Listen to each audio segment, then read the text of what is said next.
Hore, Bandara Syamsuddin Nur kembali sandang status internasional. Ya, jadi memang berdasarkan KM 30 tahun 2025, Bandara Syamsuddin Nur saat ini sudah menyandang status internasional yang artinya memang sudah bisa melayani penerbangan internasional secara reguler.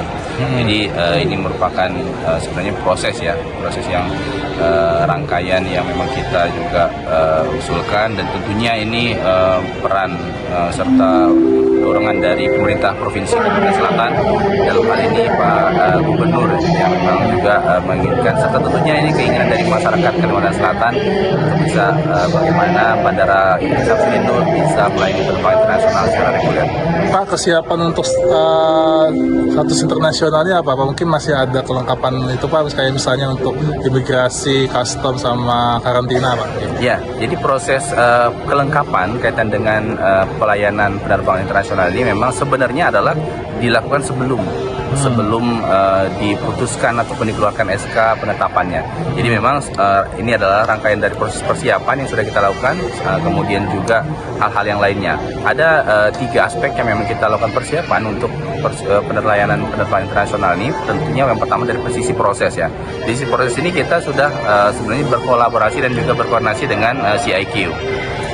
Penyiapan rapat koordinasi yang kita sudah lakukan dengan CIQ, kebutuhan kaitan dengan pemenuhan ketentuan yang memang harus dipenuhi dari sisi regulasi, baik di sisi custom, immigration, sama karantina ataupun juga karantina, ini juga sudah kita lakukan. Jadi kalau kita lihat sekarang di area keberangkatan maupun di area kedatangan internasional di Bandara Syamsuddin Nur, ini sudah diplot dan juga sudah dikondisikan ketentuan-ketentuan yang kaitan dengan kawasan kepabeanan, kemudian juga kawasan daerah karantina, daerah isolasi, ketentuan lain yang memang harus dipenuhi dalam kita memberikan pelayanan penerbangan internasional. Kemudian dari sisi premises atau dari sisi infrastruktur, hal yang sama.